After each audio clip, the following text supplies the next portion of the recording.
Hello and welcome to a brand new episode of Dylan Knows. I just want to try to get in there to make it look like I do this. It's in my screenshot. It's episode 537, the Academy of Conspiracies. That's why it's all dark again, because it's a top secret meeting. It's 11:30 p.m. here on Saturday, January 27th in Reisterstown, Maryland, 2024.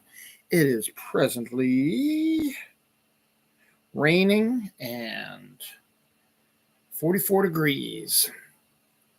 Rain's supposed to continue on all day for the most part. It'll take a little breather from 9 a.m. till about 2 p.m. and then potential for some rain during the Ravens Conference Championships. But I'm getting ahead of myself there. Big show this week. The Academy Award nominations came out this week, so we'll take a look at those, as did the Razzies. We'll take a look at those as well.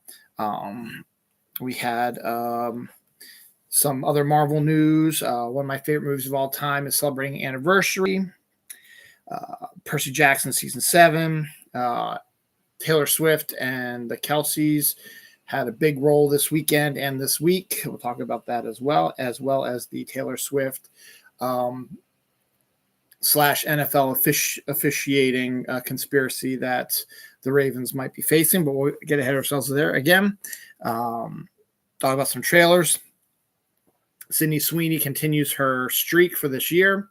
What else do we got? Some production casting, some trailers.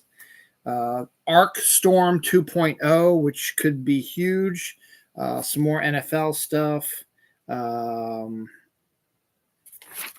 Avatar. Christopher Reeve. Pizza Hut. Pizza Hut. The Marvels. Breaking Bad. Yep, all kinds of fun stuff. Gillian Anderson, Justin Timberlake. Billy Joel makes an appearance on the show today. So we got all kinds of fun stuff. So Keanu Reeves is in there too. Zoe Kravitz, Zoe Saldana also are in here. And some big Daredevil Born Again news. So we got a lot to cover today. First up, may as well do the important things. This will probably take a few minutes. The Academy Award nominations were announced this week. We'll do the Razzies a little later in the show. But right now, let me see if I can find Oscar nominations. There we go. A couple of major snubs that we'll talk about here in a second. All right, so we're going to go from the top here. Let me get something to drink with my blood orange drink.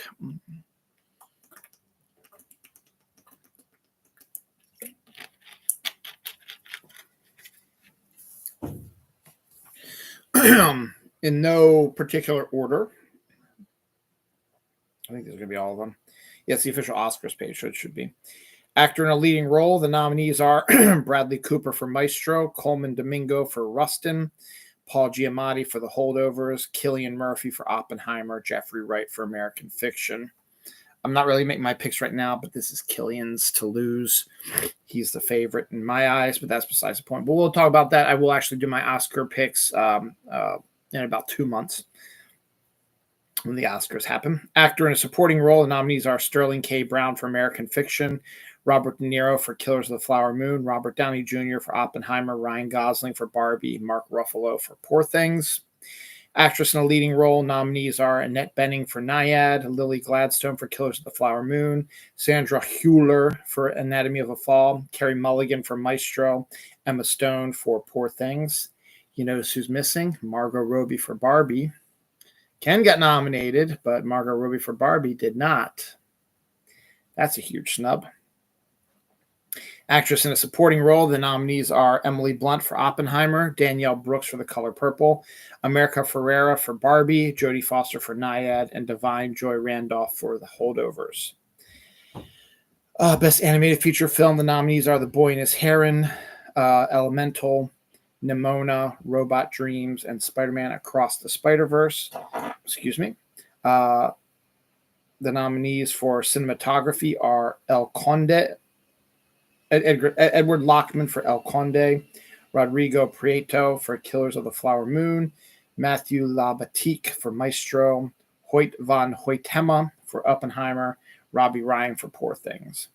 Costume design, the nominees are Jacqueline Duran for Barbie, Jacqueline West for Killers of the Flower Moon, Janty Yates and David Crossman for Napoleon, Ellen Mjornick for Oppenheimer, and Holly Waddington for Poor Things.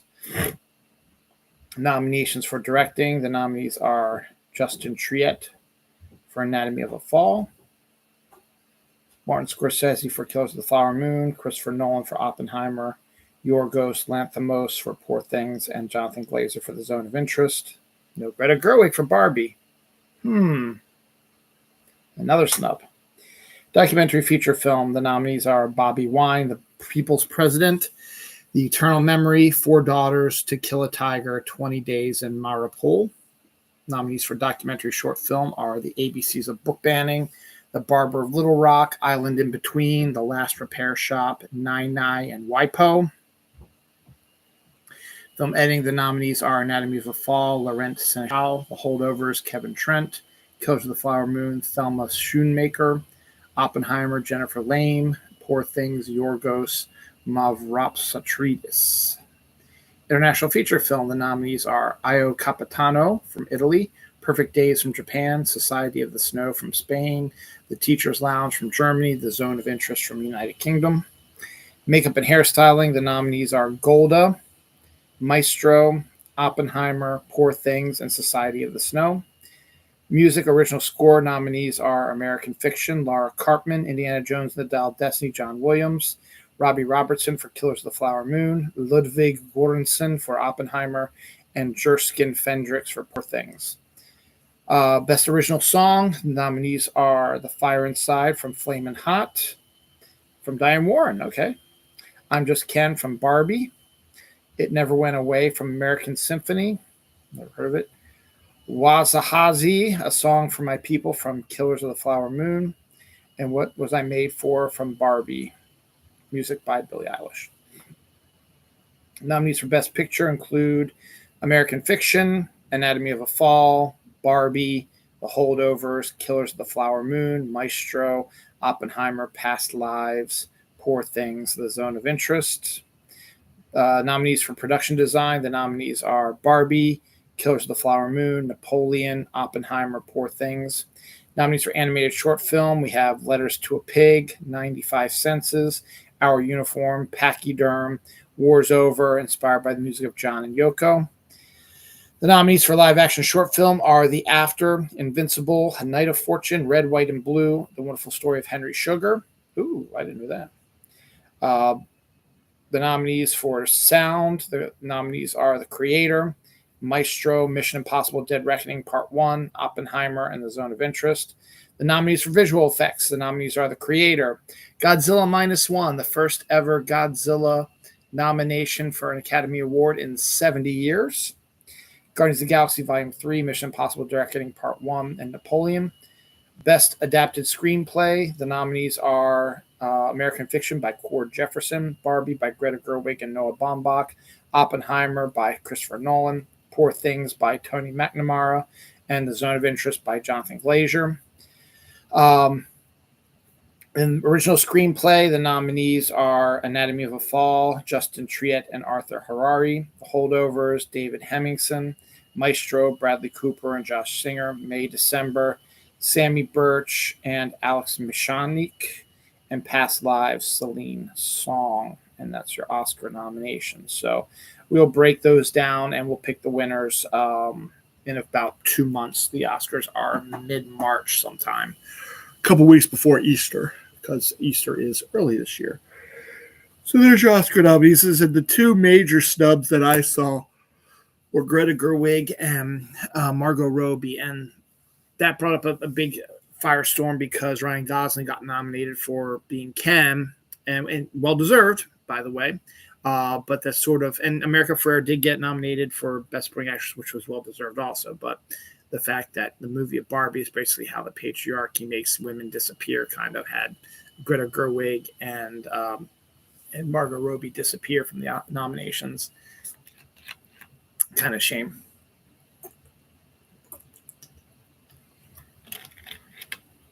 So we shall see. Not much we can do about that, but we'll see how that goes. Let's see. Daredevil. No, we'll do some Marvel's news. Daredevil Born Again is gone back to filming, so a lot more behind the scenes photos have been popping up online. The biggest ones being that Foggy and Karen are back after being told that they probably wouldn't show up, and they rewrote and redid the whole thing and rejiggered it. They're coming back. Pictures of them on set. White Tiger is also appearing, and the actor who played Bullseye will be reprising his role in Born Again as well. Fantastic Four script is being rewritten again. This time, though, I think it's because they have the cast.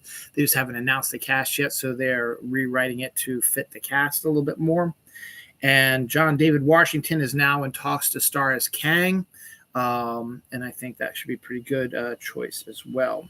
Also, the Marvels will be popping up on Disney Plus on February 7th, so that'll be good. I can't wait to see that. Where is that? There they are. So there's your Marvel news for the day. Sydney Sweeney is continuing to have a year. Her film, Anyone But You, has crossed the $100 million threshold for gross. So congratulations to her. Her next film is Madam Web. So that's been harping up a little bit. So she'll be doing the comic book movie, though I saw a report today. It's a low ticket count. Whatever, dude. But she is in that as well. And she's in a new movie called Immaculate, which I think is about a nun who gets pregnant, even though she is a virgin as well. So I think there's a horror thriller aspect to that as well. So the first poster for that popped up. They said a trailer popped up, but I haven't seen it, and it hasn't gone across my feed yet. So if it has, I don't know. But for now, I have not seen it, so we will continue on with that. The Regime trailer. Kate Winslet returns to HBO Max, where she did successful in that one limited series for them. She's back this time playing a completely different role, and looks like she's more of a despot. Hence the name of the show being The Regime. She's got bitchy Kate Winslet, or mean, I should say, mean Kate Winslet, evil Kate Winslet popping up here. So that could be pretty good. And she'll probably win all the all the Emmys again, like she did for the last show that they did that as well. Keanu Reeves is set for the inaugural Lance Reddick Legacy Award at the Saturn Awards. Saturn Awards are for science fiction, action films, all the more entertaining films that aren't highbrow, Academy Award sort of nominations. Lance Reddick worked with Keanu in the 4 John Wick movies. He's also going to be playing Zeus in the Percy Jackson show. Unfortunately, he died last year sometime. He was also big in video games, and he's a character actor, so they created this award, and Keanu Reeves will be the first person to receive it at this year's Saturn Awards. Speaking of Percy Jackson, episode 7, the penultimate episode of Percy Jackson, and the Lightning Thief popped up this week on Disney Plus. Next Tuesday will be the season finale. And hopefully very soon after that, we will have Disney Plus saying Sea of Monsters is a go. See it in 2026. So that's what I'm hoping for anyway. Or 2025 if they get lucky and start working on it sooner than later. So they could start working on it sooner than later, because they do announce that they can start working on it like this year. Maybe it'll get done sometime for 2025. Around the same time. Well, that would be closer to the end of the year. So like in December 20th, like it was, this one was. Anyway, this one was a really good episode. It was actual proper length. It was about 45 minutes long, which is the way I think it should be. Did not feel too short, did not feel too long. We got a lot of information. We got our first look at the underworld. And again, one of the strengths of the show is their casting of the gods as Hades, makes an appearance in this episode, and he is outstanding. The actor who played Hades was outstanding. We get a reappearance from Ares at the end on the cliffhanger ending, and we even get our first look at Poseidon. This episode had heavy Sally flashbacks, including her talking to Poseidon, who you don't really see too well. You see him in sort of a profile shadow sort of thing, but he gives a powerful performance, and the actress who plays Sally is doing just as well. A good job as well. And we also get some setup for the Sea of Monsters and for the rest of the Percy Jackson series. So it's kind of good that they sort of put that in there because, that's the if you haven't read it, I'm not going to say it, but they introduce who is technically the big bad for this 5-book series that this first series of Percy Jackson was. So that's kind of cool to see that. And it was a good episode, and we got the finale that we'll see Lance Reddick as Zeus in next week's episode, and we'll see the battle between Percy and Ares, and we'll see life getting back to normal in the camp. I don't know if Talia comes back at the end of this one or if it's the second one. I think it's the second one she comes back in, because they put the Golden Fleece there. Spoiler, sorry. Anyway, so that's pretty good about that. All right, let's see. Anything else that I want to talk about before I get into this real quick? Yeah, I was going to talk about this. I did not know this movie was, or maybe I did, and maybe I mentioned it on the show. I don't remember, but this is the first I kind of remember hearing about it. Jason Reitman, who directed Ghostbusters Afterlife and ended up just writing the second one. He was supposed to direct the second one, but he decided to bow out. And his writing partner, who wrote Afterlife, is directing this one. Well, him and his writing partner have also written their next film that is not Ghostbusters related, and Jason Reitman will be directing this one. And folks, this one I'm actually, now that I know that this exists, and maybe I knew it did, but I'm not exactly sure. Now that I know that it exactly exists and the casting has started already on it, I'm kind of excited for it. Jason Reitman's new film is SNL 1975, which will be a film about the beginnings of Saturday Night Live. So you will see young actors nowadays portraying our classic actors. And that being said, the ladies have been cast. Ella Hunt is portraying Gilda Radner. Emily Fairn is playing Lorraine Newman. And Kim Methula is playing Jane Curtin. These names seem familiar to me. I've seen them in other movies, so they are not unknowns, but they're not huge stars yet. But the ladies have been cast, so now they're going to need to cast someone for Chevy, Danny, Belushi, maybe Bill Murray, but he didn't pop up till after the first season of Saturday Night Live, so he might not show up. Probably need a Lorne Michaels casting in there as well. So should totally get Mike Myers to do Lorne Michaels, because Dr. Evil is basically his imitation of Lorne Michaels. So that would be funny if they did that, but I don't think they're going to. But yeah, also not Meadows. Oh shit. I just had it too. I want to say Morris, but it's not Morris. Oh, the black actor who was in Saturday Night Live with them. For some reason, Morris is popping in my Garrett Morris. That's who it is. Yeah, I knew I was right. Garrett Morris. So they'll have to cast him as well. So still some interesting stuff come, but we've got the first casting. The ladies have been cast. So this movie is a go, and probably be out by next year. So that'll be good to see. It would make sense. 1975 would be the 50th anniversary of Saturday Night Live in 2025. So that would make a lot of sense, actually, to have this movie come out in the 50th anniversary. So hopefully it'll get done, and I can't wait to continue with the casting for that. So that's good on there. Okay, I can delay these other stories for a while. We're going to branch off here for a little bit.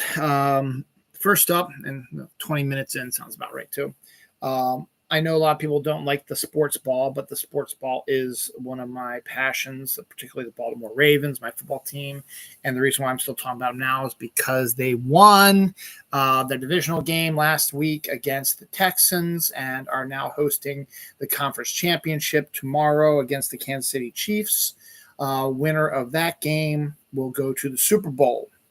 Kansas City Chiefs end up beating Buffalo Bills in a heartbreaking fashion. We'll talk about that in a second. Meanwhile, on the flip side, in the NFC, the Cinderella story of the Detroit Lions continues as they beat – who'd they beat? Wasn't the Packers, because San Francisco 49ers beat the Packers. So the 49ers are the other team that was expected to be in there, and they did, but they barely beat the Green Bay Packers. Green Bay Packers outplayed them, and Brock Purdy, their quarterback, looked awful through the majority of the game, and then did got himself together for the winning drive at the end. I forget who the Lions played to get to this point, but they won their game. Actually, I can probably look it up in the scores.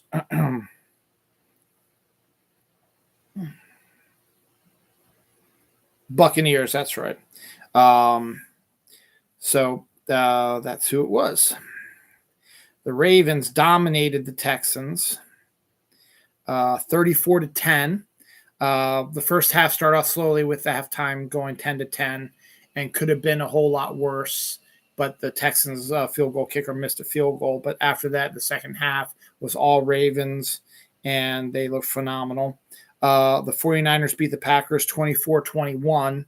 As I said, barely beat them. The Lions beat the Buccaneers 31-23, and the Kansas City Chiefs won 27-24 over the Bills. And that ended when the Bills kicker missed a field goal that would have tied it and made it go to overtime. And then who knows what happened then. So that was a rough ending to that. And I think I have a story I can add on to that. Yep, Tyler Bass, who was the kicker for the Bills, after he missed the game-tying field goal, and NFL fans are fucking ridiculous sometimes. He was getting death threats, attacks of violence from some of the Buffalo fans. But on the flip side, there are still some good Buffalo fans and Kansas City fans. He runs a cat rescue place. He's a sponsor of it. A cat rescue group that he helps out. Buffalo Bills fans and Kansas City Chiefs fans dropped $25,000 in his cat rescue plan, even though there were people who were screaming at him and threatening to kill him and stuff like that, which is ridiculous, by the way. So it ended okay for him because he got $25,000 for his cat rescue place. So that's good for that. So it's set now. The Kansas City Chiefs will be playing in Baltimore at 3 p.m. on Sunday, which is in about, it's 11:55. So 12 hours, 1 hour, 2 hours, 3 hours, about 15 hours from now. 16 hours from now, the Ravens will square off against the Chiefs. And the nightcap will be the Lions traveling to San Francisco to play 49ers. The winner of these two games go on to play the Super Bowl. So needless to say, I'm a little bit on edge right now, not just because of that, but because of the Taylor Swift conspiracy.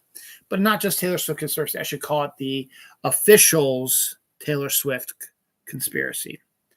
First and foremost, as you know, people who watch this show, once earlier in the season when Taylor Swift started dating Chiefs tight end Travis Kelce, I was all for it because I'm not a huge Taylor Swift fan, but I don't hate her. I just don't listen to her music all that much. But the fact that she upsets the Trumper GOP Republican ass wipes, she's got a ton of fans. many of whom she has persuaded to register to vote. She is a Democrat, and so she is urging them to vote Democrat as well. And all these young kids can now vote. So she signed a whole bunch of them up to do that. She has taken back power from a male businessman who bought the rights to her songs, and she didn't get a dime of that. So she told the guy to fuck off, and she did every single one of her albums, and she's making the money off of that. And the rights that he got are useless now because the new versions are the ones everybody is picking up on and buying. So he spent all this money for nothing to get it, really. And she's got a ton of money now. Her Eras tour is the first half of it has finished. The second half starts up the week before Super Bowl, which we're going to talk about here in a second as well.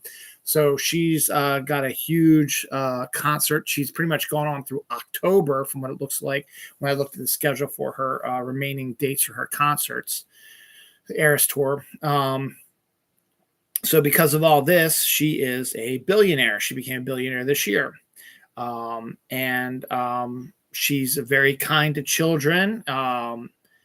Stephen Colbert, the lead singer of Disturbed, and a bunch of other people. Who's the Sean something or other, a sports pundit. Are all pro Taylor Swift. Children love her. Young girls love her. One woman pointed out is like women her age tend to over hypersexualize their songs and her dance moves. Taylor doesn't. She does songs for younger people, but everybody can enjoy them because there's a bunch of songs I like of hers, a couple of them on my playlist as well. So I'm a huge, huge fan of Taylor Swift. And then when she started dating Travis Kelce, and they were so open with their relationship and so adorable, because Travis Kelce is one of those types of cool type of guys. It was glorious, and they're still together now. And we'll talk a little bit on the better side of that once we get through the conspiracy stuff. Come here, but first let's take one thing I do have to mention is let's take a look at her Eras concert, and this is important. All right.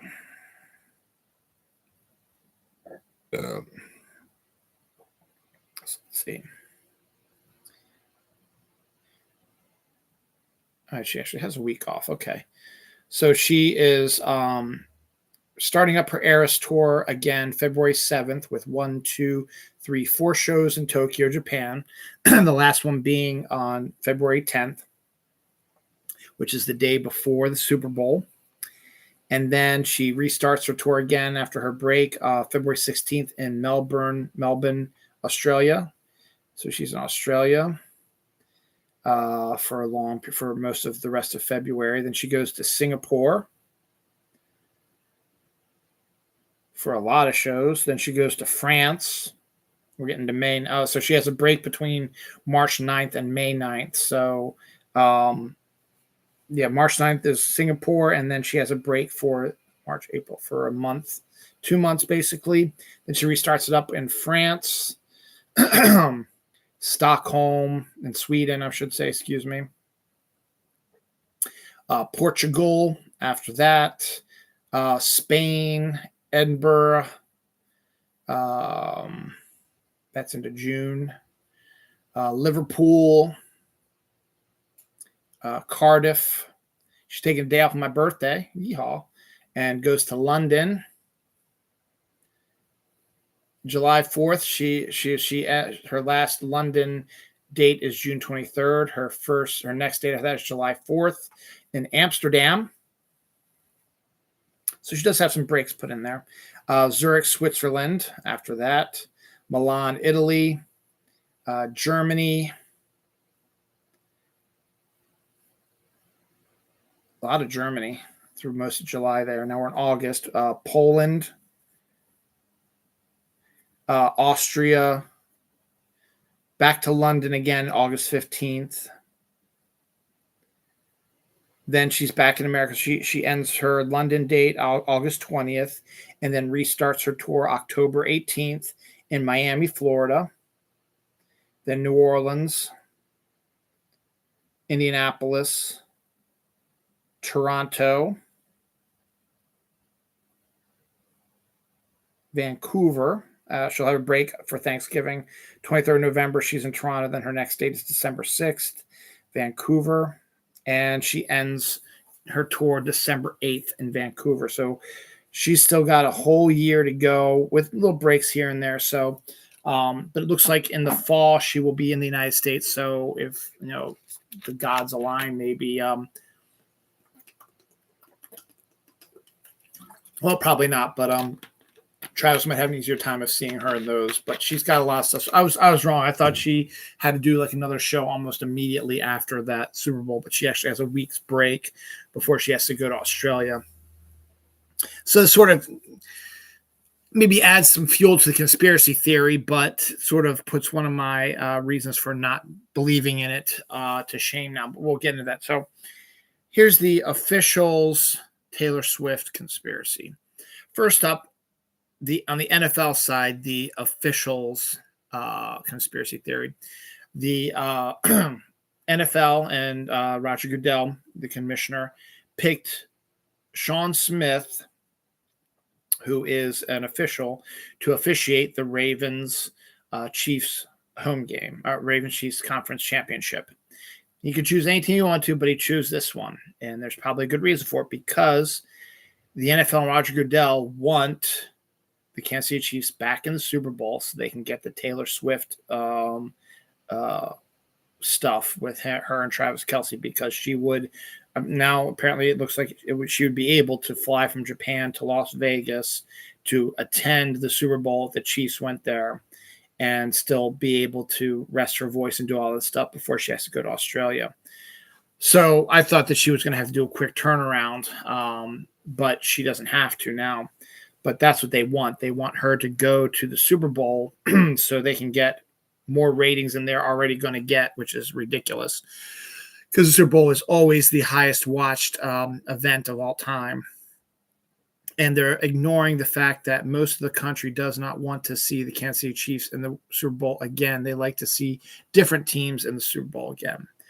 So back to Sean Smith. This official is notorious for flagging penalties on the home team more than the away team, and for piddly things, false starts and roughing the passers and pass interference, stuff like that. Another example is in a regular game with regular officials, the home team has a 57.1% chance of winning the game. When this official, Sean Smith, is officiating the game, the home team's chances of winning drop 17% to 40% chance of winning because of these ticky-tack penalties. Now, the one thing I did think about that, and so if we look at it this way, that means that this guy will penalize the Ravens more than the Chiefs, and those penalties could be costly and help the Chiefs win this game. But the one thing I didn't think about at this point was that when you come to the playoffs, you're not playing with your officiating team. There's each officials has a team of officials that they are, employed for different games during the regular season. So he's got all of his guys and gals with him. Not this time. In the playoffs, they put different groups of people together.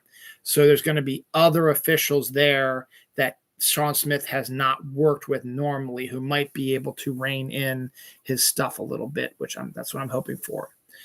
You can beat bad officiating if it is appearing that the Ravens are getting nailed more and more for these penalties.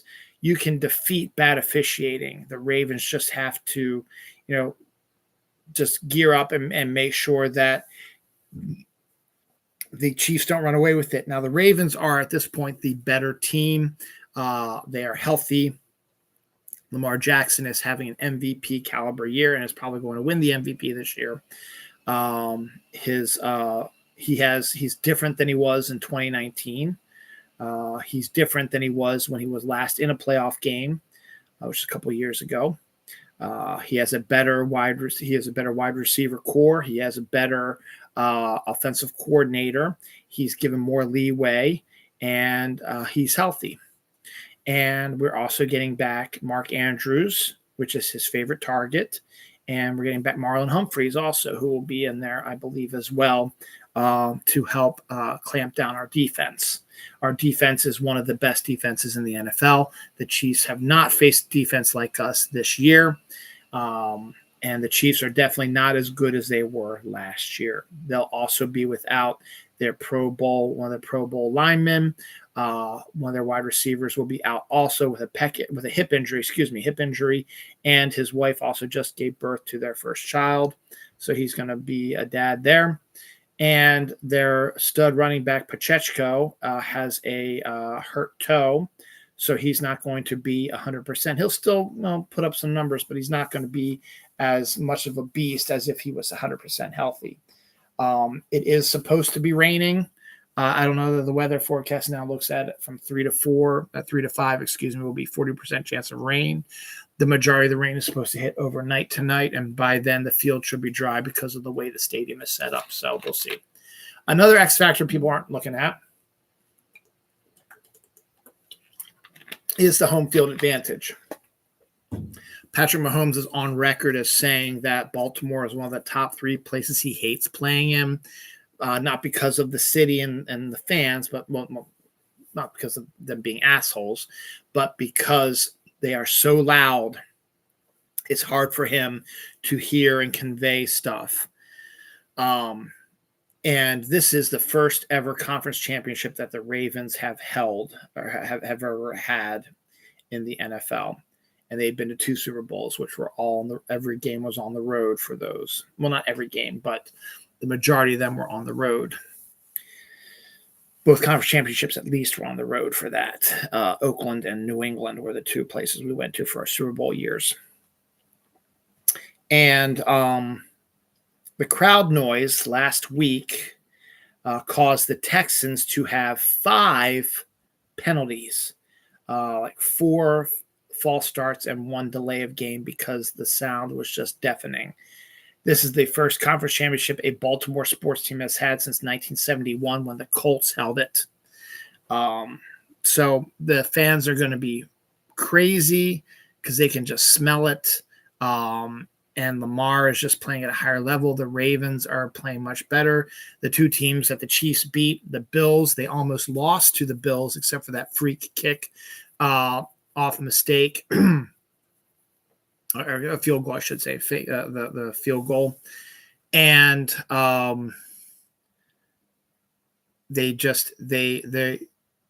Bills were missing 6 of their starters. And then Miami was flying from warm, sunny Miami to negative 30-degree Kansas City and just did not look like Miami had been.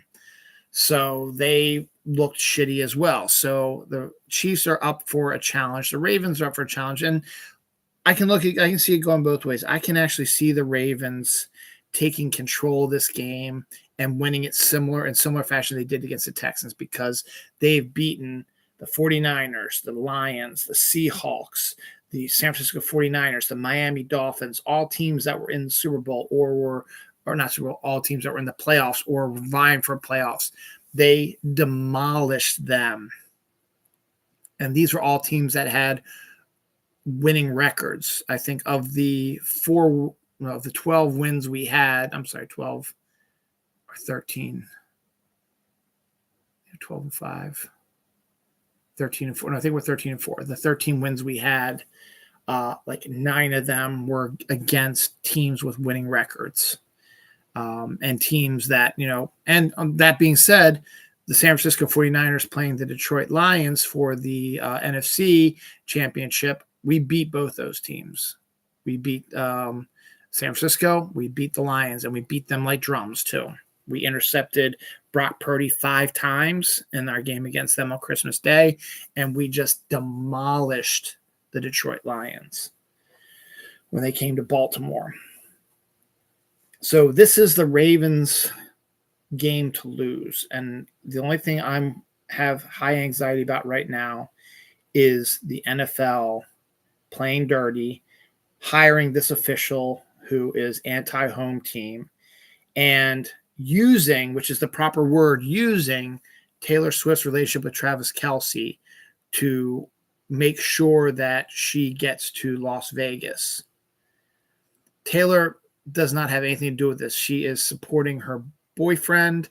She is not working for the NFL. All these people who are screaming at her as being a plant, blah, blah, blah.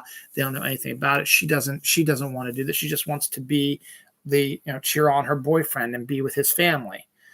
She doesn't want to be a figurehead of the NFL, and the NFL is just using it because they know they can get huge ratings, because the Kansas City Chiefs Bills game had some of the highest ratings of all time because Taylor Swift was there. So we'll see what happens. I really hope that the Ravens don't lose on stupid penalties, and that the NFL taking advantage of Taylor Swift's relationship with Travis Kelce does not screw the Baltimore Ravens, a team that the NFL already hates for whatever reason, out of a Super Bowl appearance for ratings, which they're already going to get because everybody watches the fucking Super Bowl. Now, for the other flip side, Detroit Lions, 49ers, at this point, both are good stories, but honestly, in my mind, I'd rather see the Detroit Lions in the Super Bowl because they've never been. And only 4 or 5 years ago, they were 0-16. And it's a good story. And then on the flip side, Brock Purdy was Mr. Irrelevant, the last person to be picked in the draft. And no Mr. Irrelevant has ever done anything until him. And it'd be interesting to see a quarterback who was picked last in the draft make the Super Bowl, though I would prefer much so to face the Detroit Lions if the Ravens win, only because we've already played the 49ers in the Super Bowl. I like the Ravens to play as many different teams as they can in multiple in all the Super Bowls that hopefully they will be in soon. There's the conspiracy of the logo, which had purple and red coloring on it, which means that they believe that the Ravens and the 49ers are going to play in the Super Bowl. There's other weird things going on, like a team that lost to Kirk Cousins in the regular season does not go to the Super Bowl. The 49ers lost to Kirk Cousins in the regular season.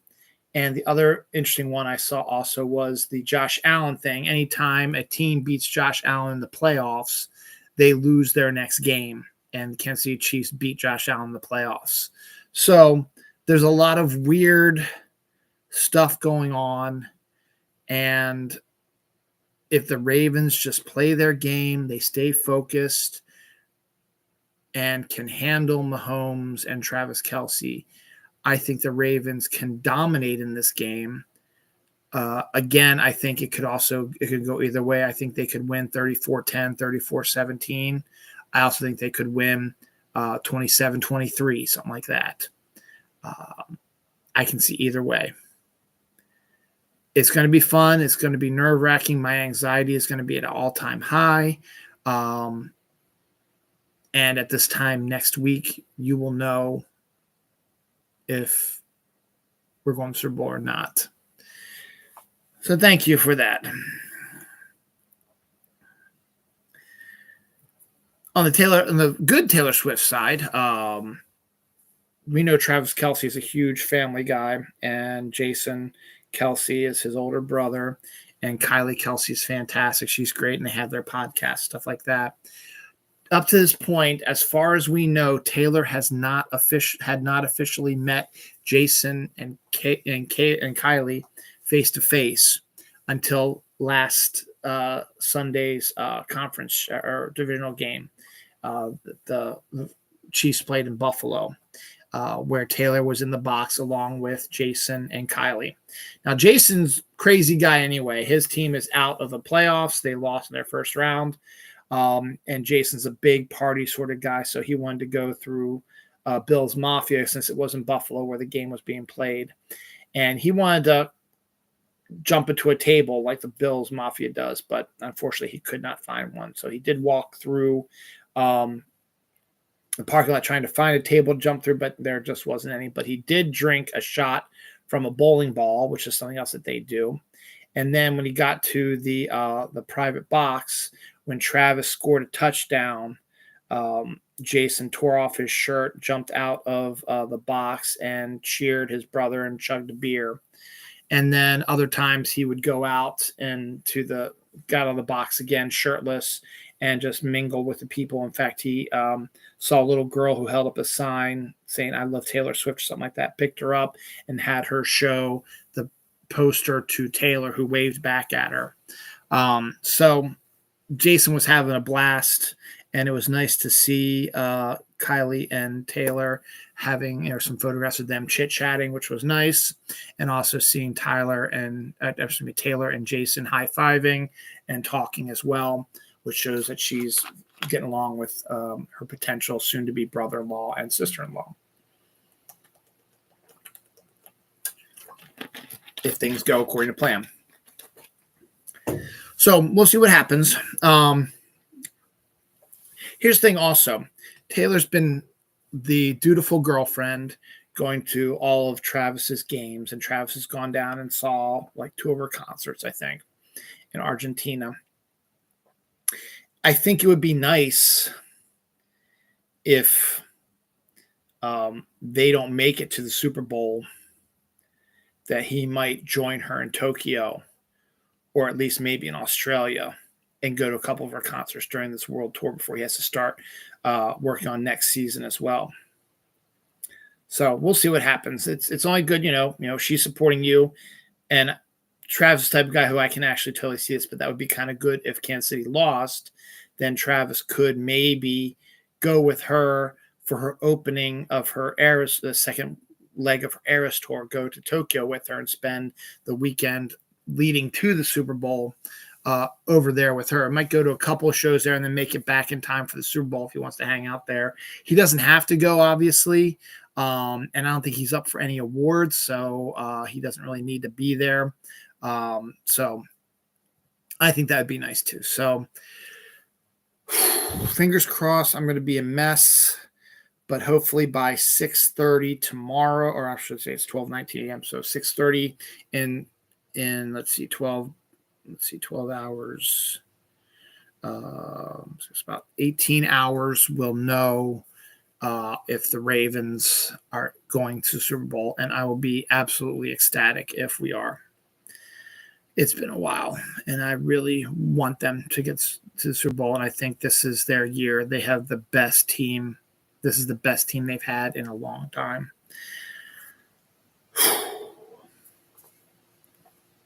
Now, there's a dark side to the something that happened in Kansas City. So the wild card game about 2 weeks ago, Kansas City was in a deep freeze. They had like negative 30-degree wind chills and stuff like that. And apparently a couple of Chiefs fans were hanging out at their buddy's house watching the game, and we're excited that the Chiefs beat Miami soundly. And then they were a little intoxicated, so I think they left the house. And then the friend who was hosting them fell asleep or whatever. And then the next day, people were saying, "Hey, do you know where your friends are? They never made it back home." And that's like, that's weird. No, they left. I haven't seen them. And about 2 or 3 days after the game, I think the friend discovered his 3 friends dead in his backyard. Apparently, what they believe happened was that it was not foul play. They believe that the friends had left the house and either passed out or whatever because they drank too much, and they froze to death. So that's kind of a weird story that sort of snuck out of came to light this week, and I was really not aware of it until this week. So it's kind of a a bizarre kind of story, that little footnote to this NFL season thing going on. Switching gears now, Niantic, who does Pokemon Go, is continuing to try to fix the game, and some of the fixes have sucked and some have been okay. Their new fixes are going to be kind of okay, I think. One is to heal all of your Pokemon. So if you are in a gym battle and all of your Pokemon are, get defeated, and eventually you defeat the person, but you have 6-9 Pokemon that need to be revived. Instead of hitting every single one individually, you'll be able to do a revive all, and all of them will be able to be revived at one time. So you don't have to take time in between raids to go and individually heal all 12 people. You hit revive all, boom, 2 seconds, you're done. That's kind of neat. But the one I really, really like is they've added a ready button to raids where you have more than one person. So 2+ people. When both of you are ready to raid, you don't have to wait for the countdown to go all the way down. You can just hit ready and go right on in to raid. If you know you're not waiting for anybody else, if nobody else is going to come in, you can just get right in and out as quick as possible. However, solo matches, you could not do that. So if you're doing solo raids, you have to sit there for the whole 2 minutes, even though you were the only one doing the raid. That's about to change. Also, they're adding the ready button for solo raids as well. And that's kind of good too. So we'll be able to see that. So that's good. Plus, they're going to be doing some new backgrounds when you have the catch screen. When you're catching the Pokemon, you can either do an AR picture, which makes it look like they're in your house, or you can do a generic background, which is like a forest. This is really kind of pretty sometimes. So they're going to be changing that up maybe for the area, because this is right now when we throw it and catch them now, it's like a pretty little forest in the middle of nowhere, but that's not where we're catching them. We catch them in our house or whatever. So we'll see what happens with that. Timar, I'm sorry, let's switch before we do Timar. Halo Season 2 is going to bring a big canon moment to the screen. So if you played Halo or Halo 2, something that happens in the game, I don't know much about Halo or whatever, will be appearing on the live action of Season 2 of the live action show. Timur Bekmambetov and Chris Pratt are reteaming for sci-fi thriller Mercy. The two of them work together in Wanted with Angelina Jolie and Morgan Freeman. So they're working together now here. Tom Cruise's help, engineers built a bubble ship that was similar to the ship that he flew in the underrated sci-fi film Oblivion. Apple's Never Fall trailer for a new Peacock series dropped this week. I didn't watch it. Didn't really interest me too much. But if it did, it's based on a book. So they're adapting a book. So if you know the book's name, they are making a show of it. So check it out yourself. Blink Twice, Zoe Kravitz thriller, which is formerly known as Pussy Island. It's a good thing they changed it, is coming in August now. So that's right. I should probably look her up. This is for science. Deaths this week. We had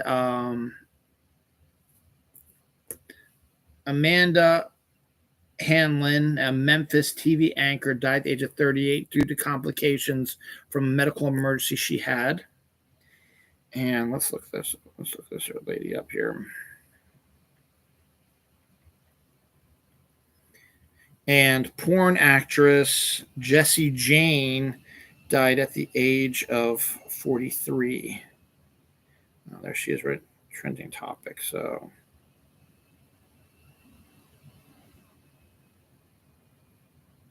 okay. Sorry, I'm looking at porn right now. She's kind of hot. We're not going to do that though right now, so we'll bookmark that for later. So that's a shame. Jessie Jane died at the age of 43. I think her and her boyfriend were found dead. Don't know if it was due to drugs or something else. It does not appear to be foul play. It appears to be something else. Not exactly sure what yet.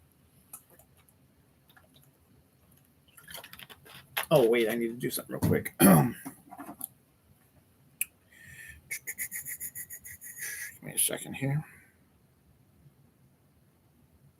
There we go. All right.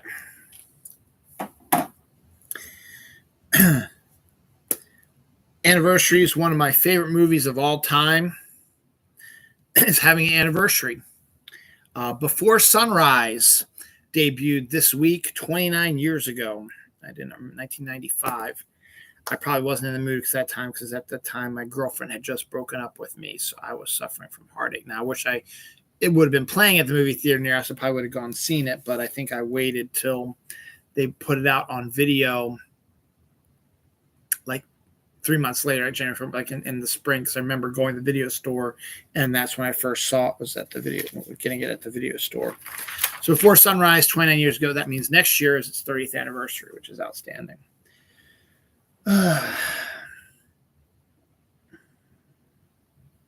We'll just stick with anniversary now.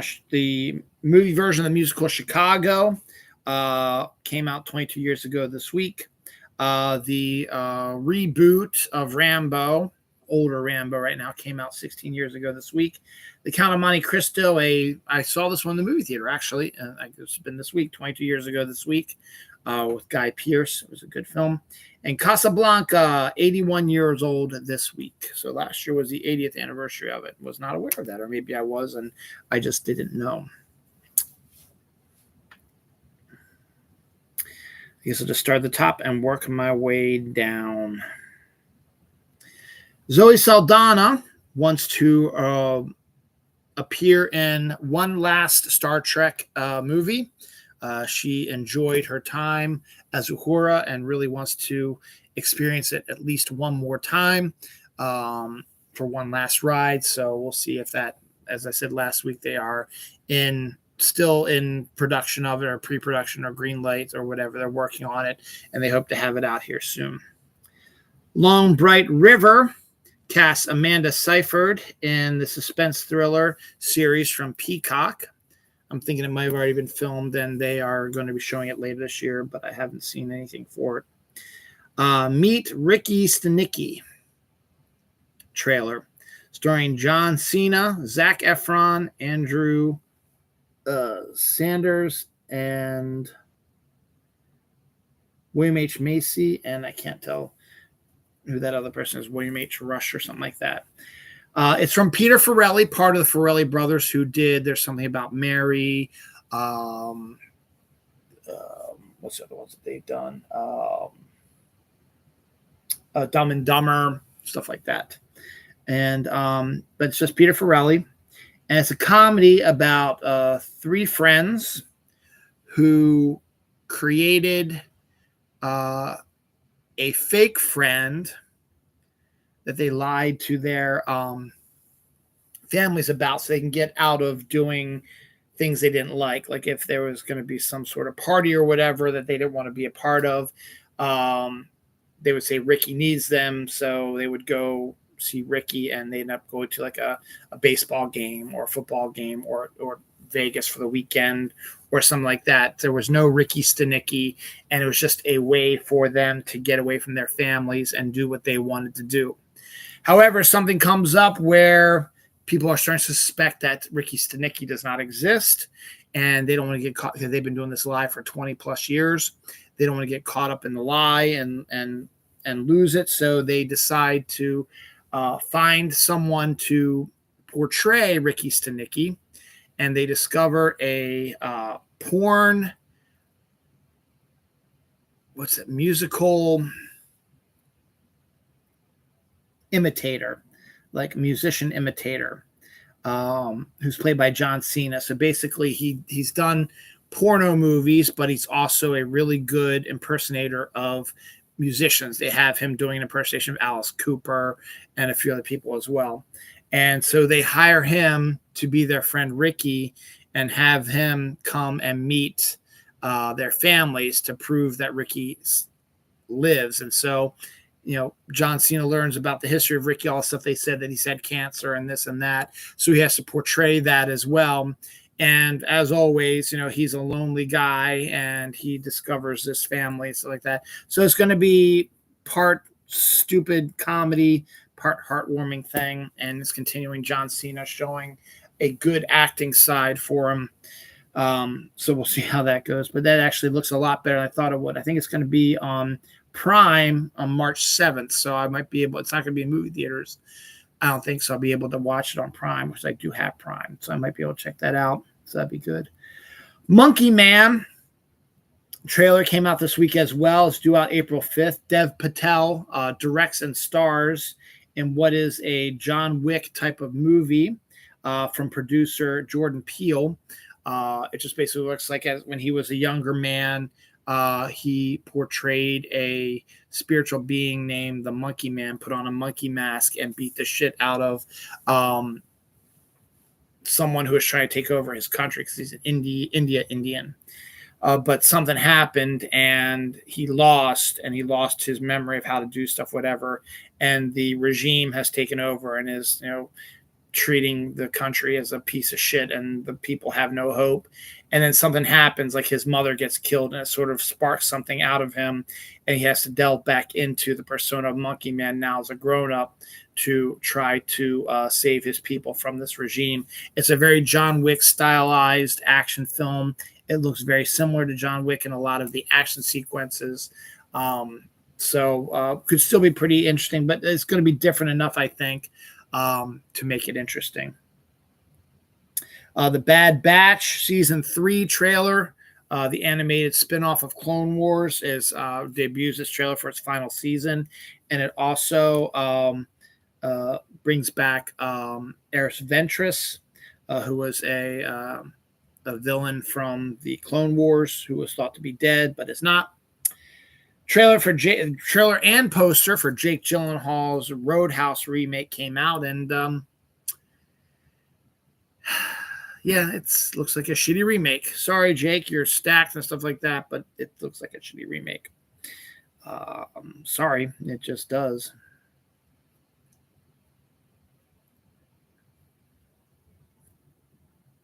Trailer for a Stone Age set monster film thriller Out of Darkness debuted also.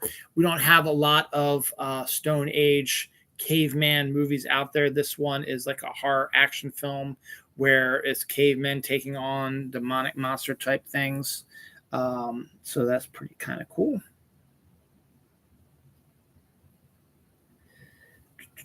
Let's see if there's any more trailers I can talk about here real quick.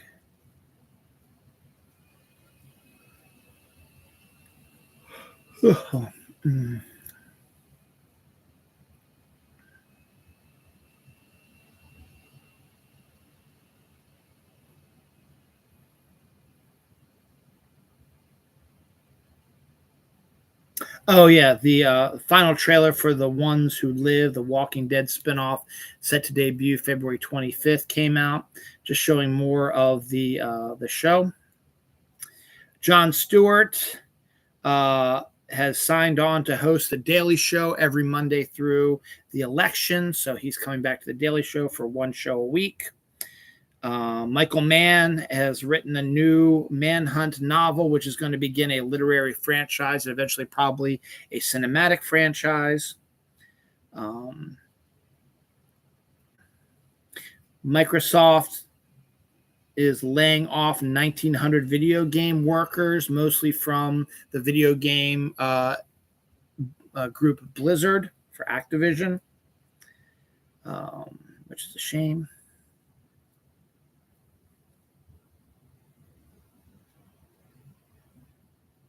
Okay. A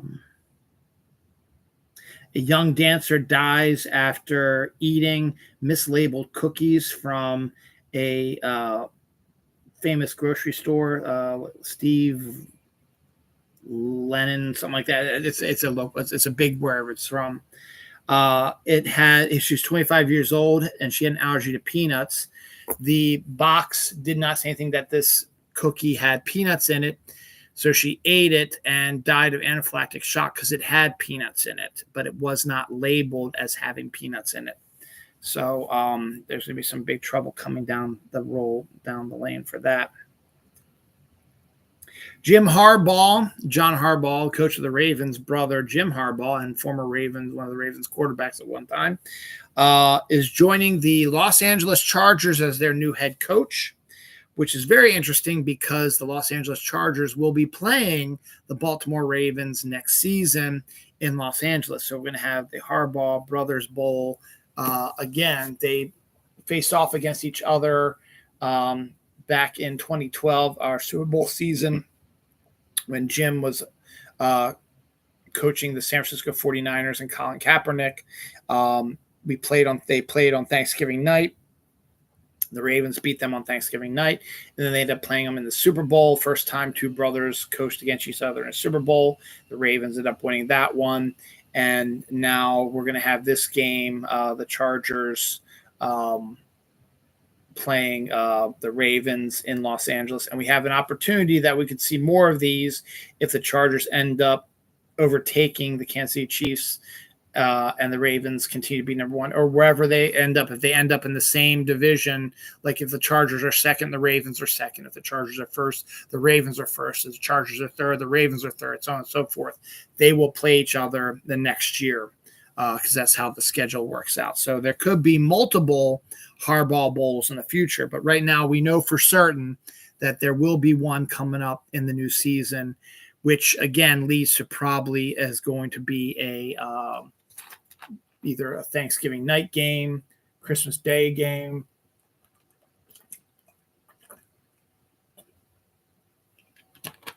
or it'll probably be a Monday night game, Sunday night game, something like that. It'll probably be a big deal to have them playing against each other. Because there's lots of stories there. Godzilla energy drink is available in Japan. Yeah, why not? Gillian Anderson has joined Tron 3, which has started production. So we're going to see Scully in Tron 3.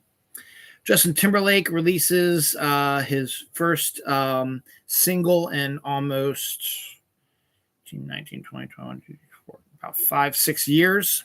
He's also going to have a new solo album coming out here soon. Sarah Michelle Gellar's Wolfpack show will not be getting a second season at Paramount Plus. So Wolfpack is one and done. Sarah Michelle Gellar now has to look for another job, which is a shame because I love me some SMG.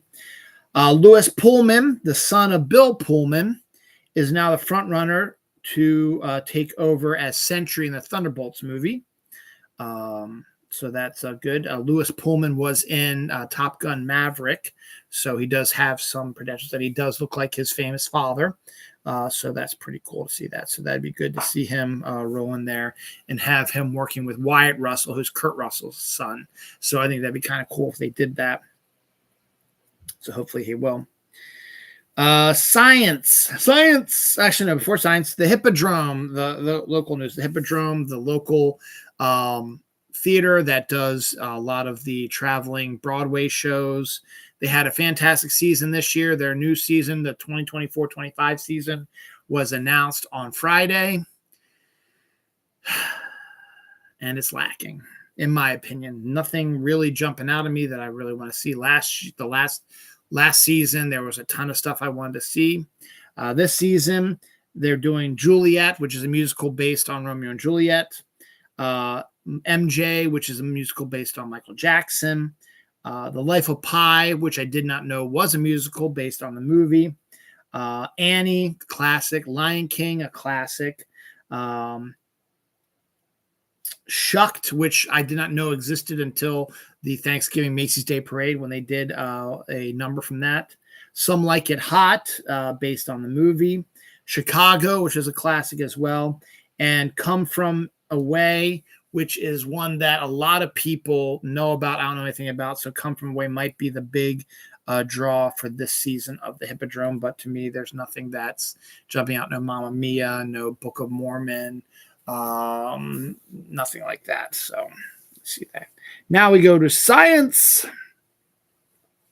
Huge stars, including our own, begin as twins or triplets that eventually the stars end up combining into one. And that's where you get the big giant stars. Now, there's still some binary stars out there that still exist, and that might be how they form. But the majority of them, they do form as 2 or 3 stars, but eventually they all combine into one big giant star.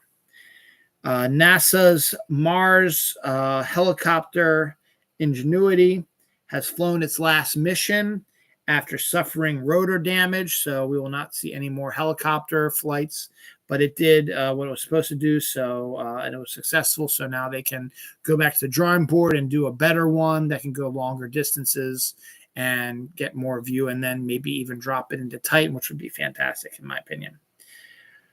Nothing knows what this is, but bright flashes of green light were spotted coming from Venus. Nobody knows what that's from. It was electrical disturbances or auroras or whatever. Nobody knows, but they were spotted in on pictures from Venus. This could be potentially a major thing. Meteorologists believe that the Arc Storm 2.0 could be rolling its way to California, which could be disastrous for California. Arc storm is apparently a massive storm that happens every few hundred years where all the conditions are ripe for a massive storm to form in the Pacific and sort of flow into the West Coast and just overflow rivers and have mud slides and all kinds of stuff. It could be massive destruction and stuff like that. So we'll see. We're keeping an eye on that. San Diego has already gotten huge rainstorms as part of this, and it is a massive sort of squall that's sort of going to keep rolling stuff off of it. So we'll see how that works out. That just came out this week as well. Some deaths this week. Red Swanson, former Major League Baseball pitcher, died at the age of 87, I believe. Dexter Scott King, the son of Martin Luther King Jr., died at the age of 62 after a bout with cancer. Keeping with deaths, Charles Osgood, CBS Sunday morning host and reporter, died at the age of 91. David Gale, a 90210 actor, died of a drug overdose this week. Uga X, the bulldog for the University of Georgia, the winningest bulldog mascot for the University of Georgia, passed away at the age of 10 this week as well. Anniversaries, we have Buck Rogers is 45 years ago this week. Laugh-In, 1968, so 56 years ago this week. Legion, a horror film about a killer angel, debuted 2010, 14 years ago. And My Bloody Valentine debuted 15 years ago in 2009, another horror film like that. Tom Ripley, who is a famous literary character, will be getting a new limited series coming to Netflix on April 4th. First trailer for that popped out. Jurassic World 4, or some people call it Jurassic Park 7, is got greenlit. So we're going to have a new Jurassic Park movie coming up here in a little bit.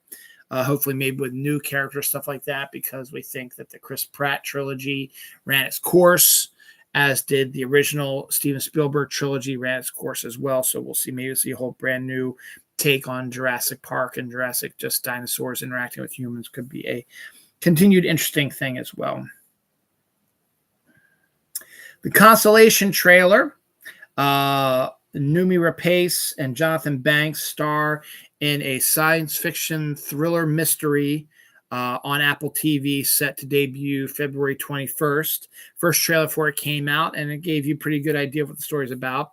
Noomi Rapace is a astronaut on board I guess like a space station or a rocket or whatever, and something happens which destroys the station, the satellite or whatever she's on.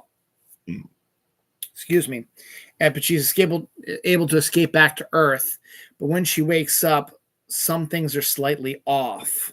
Like what they show in the trailer, she goes back to her house and there's a piano she's never had a piano in her house, but there's a piano in the house now. and she sits down at it and automatically knows how to play it perfectly. Her daughter seems a little off to her and not exactly sure why. She's starting to see other types of things as well, flashes of things here and there, and doesn't know what's going on with that. People keep saying, people are up in space, things happen to them up in there, stuff like that. What I believe happened was, I think this crash, that explosion that caused her to crash, might have forced her into a alternate dimension. That's just my theory. I don't know, just from what I watched of the trailer. But Jonathan Banks, after his great run on Breaking Bad and all that, is back for another role, which is good. John Boyega has been cast as the younger version of Denzel Washington in the Book of Eli prequel. John Boyega is a good actor and should get all the accolades and chance to prove himself. Now, I'm excited for this movie. I did not know anything about it, but now I do.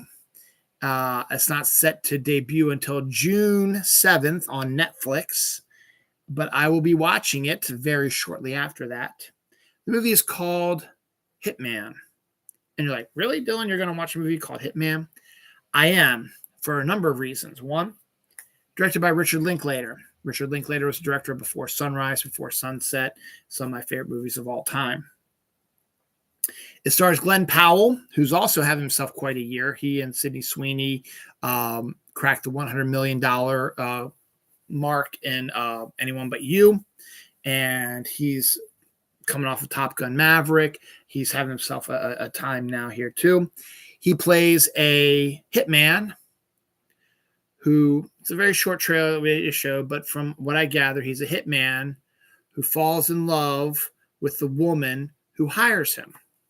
And it has a very kind of Before Sunrise sort of vibe to it. The music, the trailer particularly has this vibe. The music, the scenes they show cut together, make it seem more like a romantic comedy instead of like a thriller about a hitman. So it looks good. I might rewatch it again because I really, really like the trailer a lot. And I like the fact that Richard Linklater's working on it and Glenn Powell looks good in it. And the female lead, it was a woman I've never noticed before. Don't know who she is, so she's someone new. She looks great in the part too. And there's not a lot that they're revealing about the movie right now, but they get, as I said, they gave a very Before Sunrise vibe. And I'm all for it. So June 7th, Hitman due out on Netflix. All right, we did that. Let me check that off. WWE Raw, speaking of Netflix, WWE Raw has signed a $5 billion deal with Netflix. Netflix will be the home of WWE Raw from January 1st, 2025 on. So you will only be able to see WWE Raw on Netflix starting in 2025. So huge deal. Wrestling fans probably already have Netflix. If not, they will definitely be eating this up and picking that up as well because they love themselves some WWE Raw.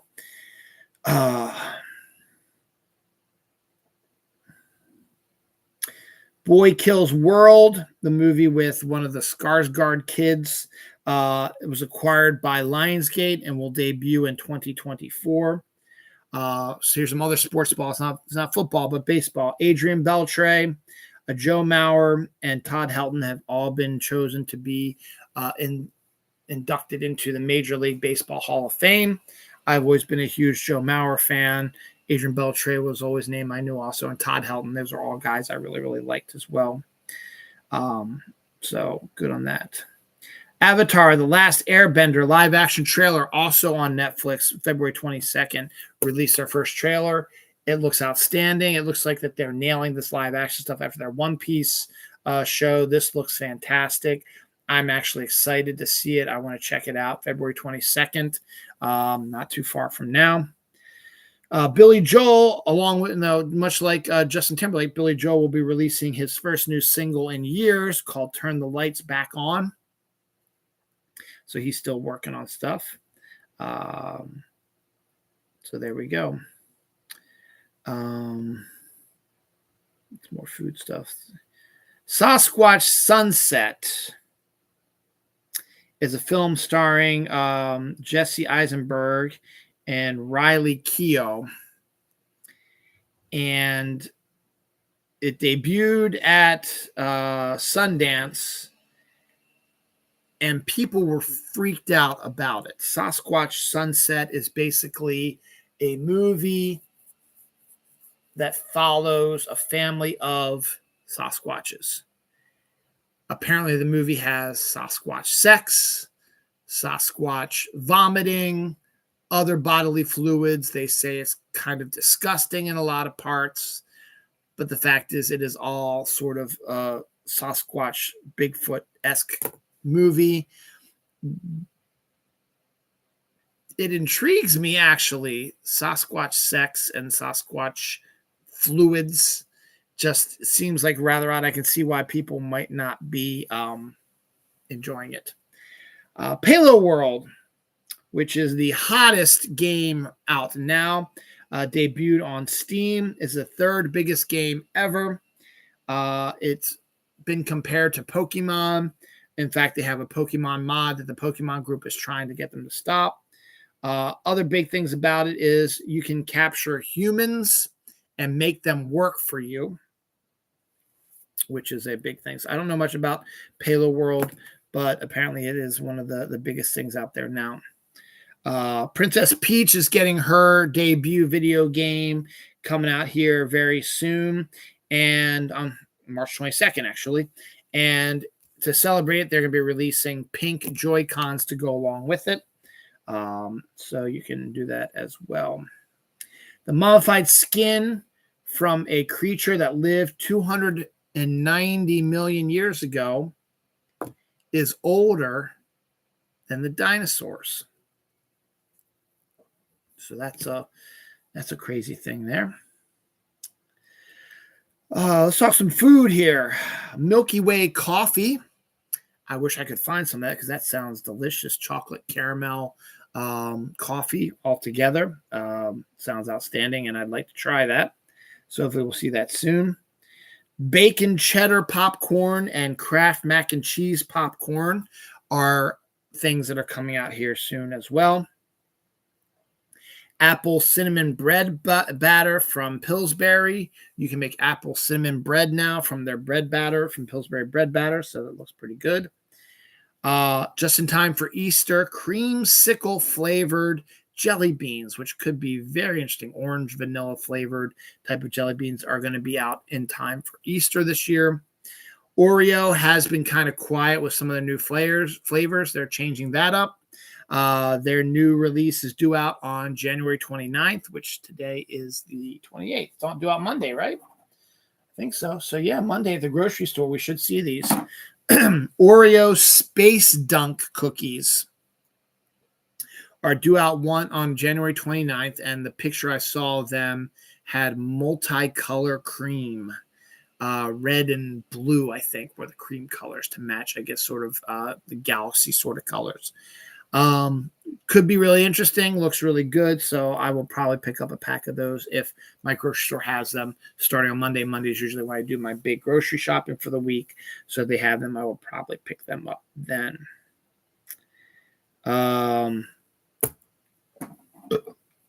Excuse me. I did the Academy Award nominations earlier. The Razzies were announced also. The Razzies are nominations for the worst films of the year. Razzie nominations. And let's roll through here and see what we got.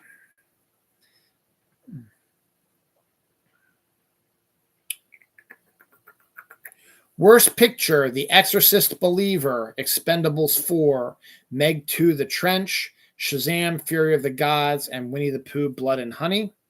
Worst Actor: Russell Crowe for The Pope's Exorcist, Vin Diesel for Fast X, Chris Evans in Ghosted, Jason Statham for Meg 2: The Trench, and Jon Voight in Mercy.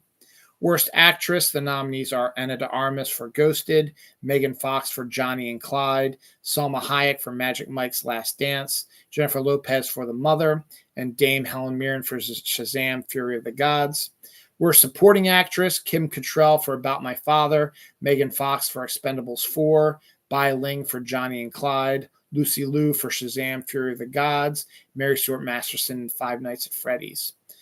Worst supporting actor, Michael Douglas, Ant-Man and the Wasp: Quantumania, Mel Gibson, Confidential Informant, Bill Murray, Ant-Man and the Wasp: Quantumania, Franco Nero as the Pope in The Pope's Exorcist, and Sylvester Stallone for Expendables 4. I take umbrage with the Ant-Man and the Wasp: Quantumania. I thought that was a good movie, but okay. Worst screen couple, any two merciless mercenaries for Expendables 4, any two money-grubbing investors who donated to the $400 million for remake rights to The Exorcist, Anna de Armas and Chris Evans, who flunked screen chemistry and ghosted, Salma Hayek and Channing Tatum from Magic Mike's Last Dance, Pooh and Piglet as bloodthirsty slasher killers, and Winnie the Pooh, Blood and Honey. Worst prequel, remake, ripoff, or sequel, Ant-Man and the Wasp: Quantumania. Come on, guys. The Exorcist Believer, Expendables 4, Indiana Jones, The Dial of Still Beating a Dead Horse, and Winnie the Pooh, Blood and Honey. Worst director, Rise Frake Waterfield for Winnie the Pooh, Blood and Honey, David Gordon Green for The Exorcist Believer, Peyton Reed, come on, guys, for Ant-Man and the Wasp: Quantumania, Scott Waugh for Expendables 4, Ben Wheatley for Meg 2: The Trench. Worst screenplay, The Exorcist Believer, Expendables 4, Indiana Jones, The Dial of Can I Go Home Now, Shazam! Fury of the Gods, and Winnie the Pooh, Blood and Honey.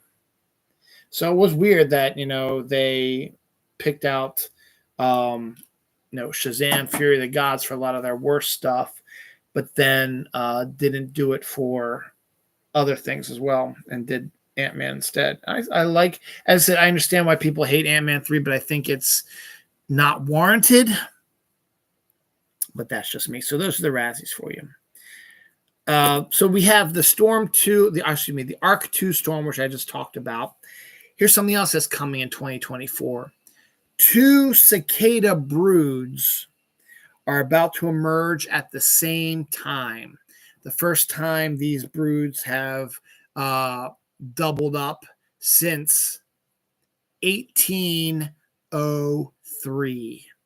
So this summer will be just about as bad as the 17-year locusts, but probably a little worse. So we're going to be seeing a lot of cicadas this summer. Just be aware of that. All right, the tail end of this, after this, I will be getting my new spiral notebook because I'm down to my last page. So we started all this way back in episode 482 and gone to 537 right here. So 482, 92, 02, 12, 22, 32, about 55 episodes of Dylan Knows news and information and notes are all in this notebook. So we're going to get a new one this week, and we'll have a brand new, clean, crisp one to hopefully talk about the Ravens and the Super Bowl, but we'll find that out. But we still got a few things to talk about here. Real quick, Super/Man, the Christopher Reeve documentary is due to come out later this year.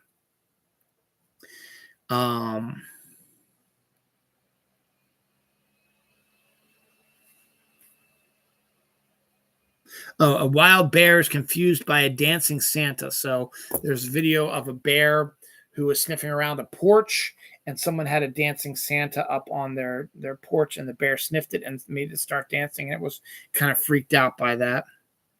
Netflix film chief Scott Stuber will be leaving Netflix to start his own company, a brand new company. Mortal Kombat 2, the sequel to the 2020 movie that did well due to it being on streaming in 2020, has finished filming, so that'll be out shortly here.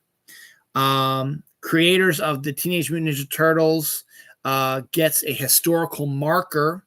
You can go to where the creators lived, and there's a historical marker saying, hey, this is where the Teenage Mutant Ninja Turtles were created.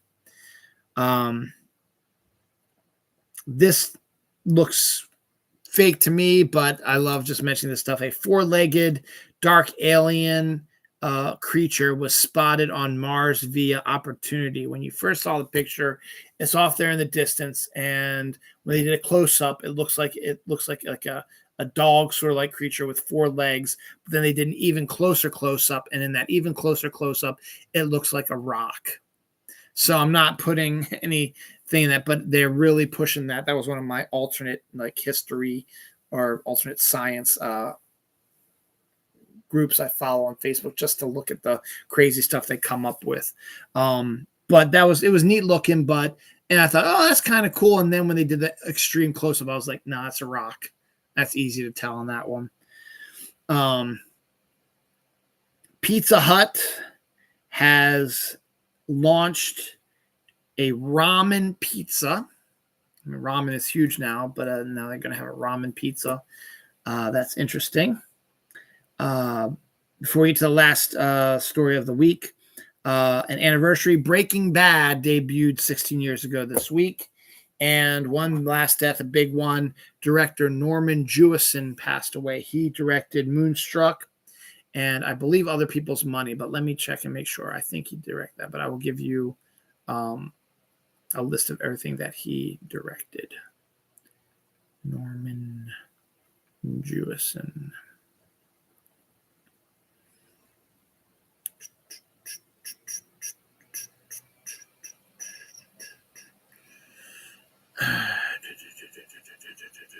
Sorry, he's Canadian. He was a Canadian. He was married to his wife in 1953, and she died in 2004. They had 3 children and 5 grandchildren. All right, here we go. Films he directed that you might know. Send Me No Flowers, The Cincinnati Kid, The Russians Are Coming, The Russians Are Coming, In the Heat of the Night, The Thomas Crown Affair, Fiddler on the Roof, Jesus Christ Superstar, Rollerball, and Justice for All, Best Friends, A Soldier's Story, Agnes of God, Moonstruck, In Country, Other People's Money, I was right, Only You, The Hurricane, and the last movie he directed was The Statement. So that's some big stuff there. And then a lot of his TV stuff was early on, nothing major there. So pretty interesting setup, a pretty good, very good director, some huge movies in there. Norm Jewison passed away this week as well. So the final story this week is not a current story. It was one that popped up on my feed as a, hey, let's talk about this guy from the 1960s. A British Columbia woodsman shot a deer and then, shot and killed it. It was dead. And then removed the teeth of the deer, fashioned a pair of dentures for himself from the deer's teeth, and then ate the deer with the deer's teeth. Kind of a psychopathic sort of freakazoid that is. But I figured that was an interesting story, kind of. And that is it for this notebook. I will have to get a brand new one. And hopefully be a purple one for the Super Bowl. So that is that. Dylan knows 55 episode notes are in here. We're done with that. Now we'll get a new one. Next week's episode. Oh, shit. We're in February next week. Oh, my God. This is the last episode of January in 2024. The last January episode I'm going to have till 2025. Holy shit. Because February 1st is Thursday, I believe. Yep, February 1st is Thursday. So next week's episode will be probably February 3rd, probably. We'll talk about who's going to the Super Bowl. We'll talk about the Percy Jackson finale and air news that pops up. Oh, and by the way, just saw this. We are officially in January 28th. And I'll put this down as a date. Let's see, 86, 96, 2006, 2016, 2026, 40. 38 years ago today, the Space Shuttle Challenger launched into outer space. It was launched from Cape Canaveral and blew up going into space, killing Chris McAuliffe, who was the first ever teacher who was going to be going into space with the crew, as well as 6 other crew members on the Challenger. It is a moment that is burned in my memory, as so many other ones are. 9/11, Katrina, Columbine, all these ones that I remember, specific things. But this one I always remember. I was in middle school. We weren't watching it. Some classes were watching it as it happened. I was eating lunch at the time when it happened, and somebody came out and said that the space shuttle blew up. We thought he was joking because the teacher was on board. We thought it was one of those silly, stupid jokes. But then eventually figured out that it was real. When I went home from school, I turned on the TV and watched the news coverage, saw the explosion. It was filmed live. You saw it. And my friend, Mr. Gary, also wanted to mention that a couple days ago was NASA Remembrance Day of all the astronauts that they lost, not just in the Challenger disaster, but all the other disasters that occurred to create the space program that we know and love right now. But 38 years ago today, the Challenger exploded.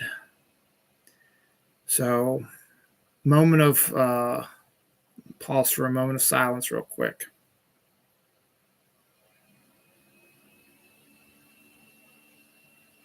And then we're going to leave. Go Ravens.